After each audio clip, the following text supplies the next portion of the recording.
Welcome everyone to another episode of Time for BL. This is the podcast where we review movies, TV shows, novels, and comics, all in the boys love genre.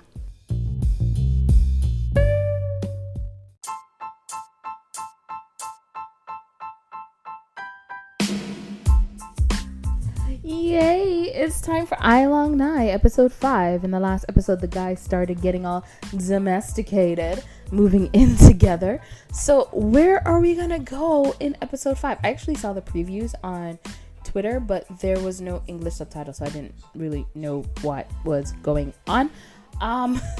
But I did see a little bit of a preview on Twitter. I wish the previews were at the end of each episode instead, honestly. But hey, I get to have a happy surprise in the next episode, not knowing exactly what's going on. I can't wait to get to this guy playing the guitar though, because it doesn't even look like he's playing the guitar. It's just like he looks like he's moving his hand going, this is how a guitar is played. So I can't wait to see it, to see if he actually plays the guitar. I'm excited about that. But yeah, let's go. Episode 5, Ai Long Nhai. Oh god, I hope I'm just looking at all the sweet moments in the opening credits, and I'm just like, I just want all these sweet moments throughout. I want the simple stuff where there's not much drama. I love it. Yes, drama is good too, but I just love the simple stuff where everything is sweet and there's not much drama and it's so cute.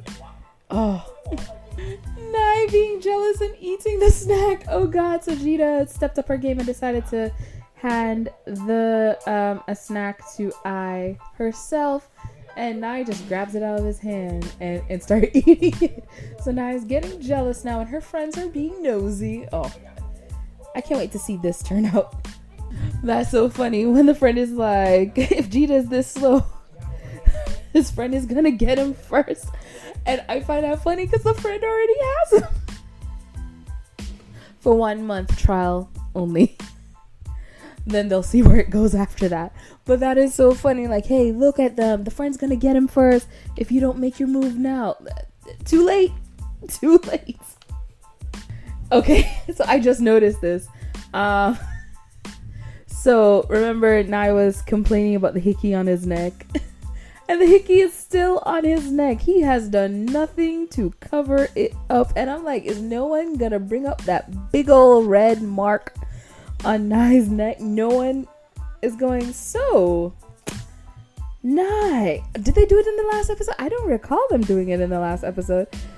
Is no one gonna bring up that big old red mark on his neck? So his punishment for crushing up his shirt is the hickey. So that's why no one brought up the hickey. Makes sense. That's a new one. So he has a new love bite. Okay, so his punishment was a hickey for crushing up his shirt and making himself look untidy. Got it. So that's why he's mad at Ai. Okay. So what's interesting to me with this whole thing, because of course Tonhan and Chanlati, that show came out on GMM TV with Kaotong and Pub playing Ton and Chun, not respectively, Chun and Tun respectively. People have like a hard time. Some people have a hard time with Ai and Nhai because of course they were played by Mike and Top Tap. Don't know who played who. And for me, I have zero issues like correlating Ai and Nhai with Mike and Top Tap because it's not the same characters to me. Like with the behavior and everything is very different. The way it's acted out, Ai and Nhai in Ton and Chun was more of a comedic relief, while in this one they are the main characters. For me, what's hard to correlate is actually the characters of Ton and Chun in Ai Long Nhai with the characters of Ton and Chun in Tonhan and Chanlati. That's actually what's difficult for me. Like going, oh yeah, that's the same Ton. Oh yeah, that's the same Chun. Like that is what I have a hard time with, because with Tonhan and Chanlati, that show, it was like they hadn't seen each other in years. And here it looks like they live in the same city And that's why I'm like, what is going on? That's actually what is hard for me, not that. So I'm like, man, do I need to read the book to understand why Chun is here and why they see each other, or he sees him in the restaurant, or whatever they're going to be doing with this? Or is this just a completely different story, you know, in total, in general? That's actually what I have an issue with. That's where I get my confusion. Okay, I was just about to be like, I agree with Ai when he says Nhai has never had like a guy take care of him, because he's never taken care of a girl, really. He's not the caring type. So he just needs someone to take care of him, and now he has a guy taking care of him, and how that will change his views and all that stuff. And I agreed with him. And then now seeing Nhai give him that kiss on the cheek, oh god, that was so adorable. That means when he said, you know, you'll never do anything to make me feel better, you know, that really resonated with Nhai. He's like, oh, I usually don't do anything, like he does everything. And he's noticing that, and he's making the moves to correct that in himself, I guess, because he does actually have some feelings for Ai that he's ready to admit. So we're still having problems with the English subs because there's still things not being translated. And I'm guessing they're not translating it because it's already like the sentence is already finished and they've already flashed that. But that's where you have to like hold it up longer or split up the words, or, you know, anything. The subs have been better, but we're still having a few issues with the English subs. Why is Tun shouting? Like, there's no one there. They would have seen. They're like, as they come up the stairs, they see you. Like, why did you need to do all that shouting? So Chun is at this barbecue place with two girls. They notice he's being very weird. He keeps staring at the one table, and when they're like, hey, do you know him? Do you want to go say hi? He's like, oh, I don't know him. He just looks like someone I know. He's now at the table getting the meat, and Nhai chooses to go to the table to get the meat for everybody else at their table.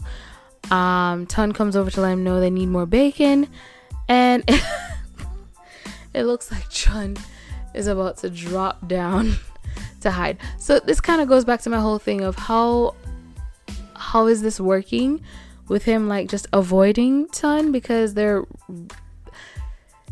I'm like, this is the only complication for me, because I'm like, is the story itself going to be different? Is this going to be a whole different story? Or they're going to connect it to at least the book version of Tonhan and Chenleti, and then book version of Ai Long Nhai? Like, how does it work? How does it work?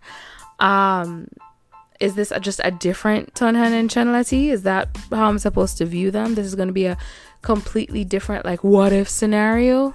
Or is this how the story actually was? Again, it's going to need me reading both books, I guess, to figure out what happens in the book. In other news, I'm reading Love Storm, and I hopefully will be able to read Love Sky afterwards. I cannot wait, because I want to see how similar the book is to the show, even though I've only read one main book and I was not happy. I was happy for some characters, not all of them. It was Love by Chance. Okay, let's get back to Ai Long Nhai. Okay, so I was wondering why Nhai was so distracted while at the table of meats.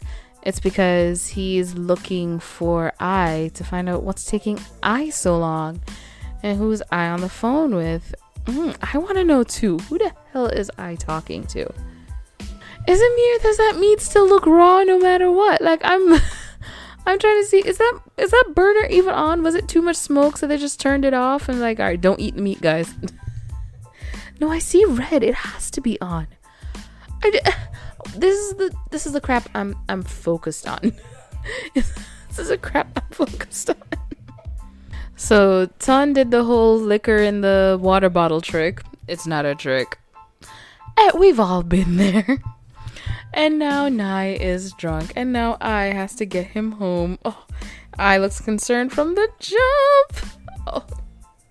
But also, why is Ton sneaking alcohol into this place? Are you telling me this barbecue place does not serve alcohol? Or is it too expensive and he's trying to get it the cheaper way? Which is what you do in them clubs. Have you ever been to a BYOB club? I think I've talked about them before. A BYOB club? Oh my gosh.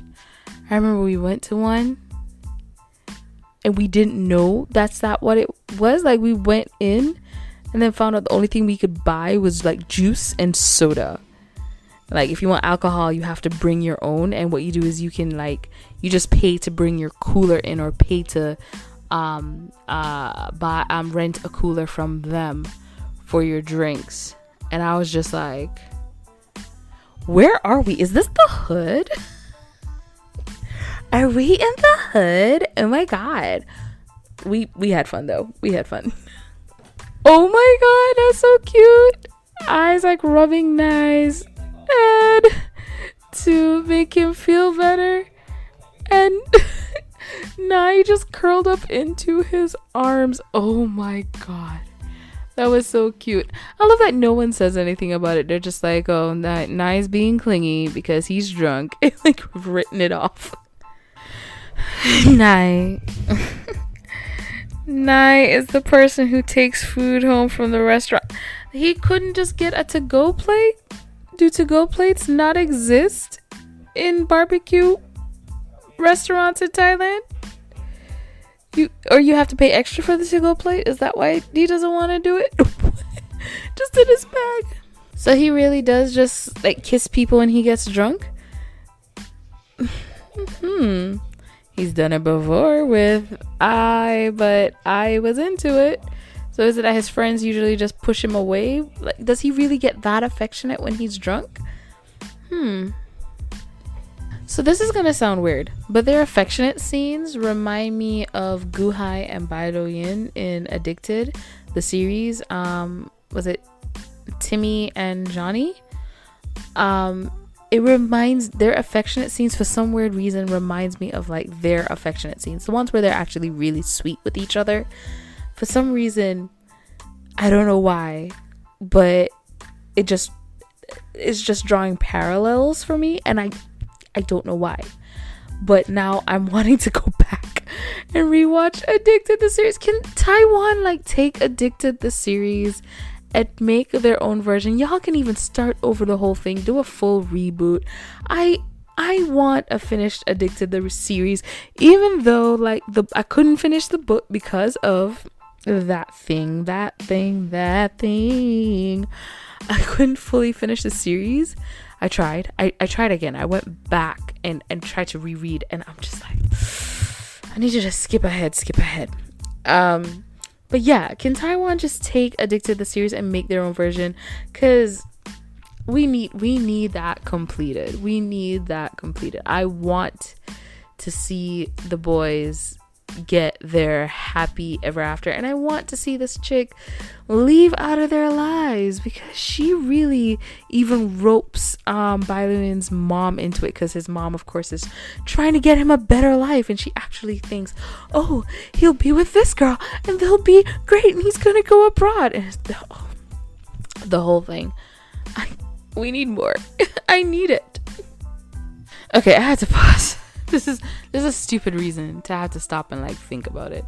But they're back to the room, and they're Nhai tells Ai that he smells like barbecue pork, and Ai tells Nhai he also smells like barbecue pork, but he also smells like beer. Now I remember a clear liquid is what Nhai was rushing to drink, so I assumed like they snuck in either white rum or vodka, on those lines.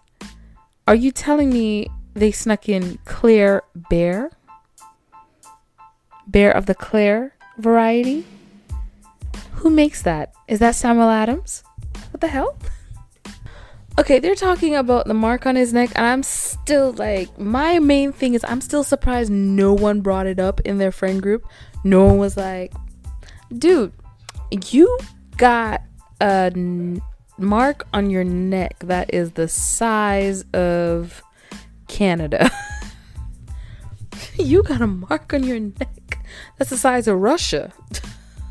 The largest country in Europe and Asia. Because it's in Europe and it's in Asia.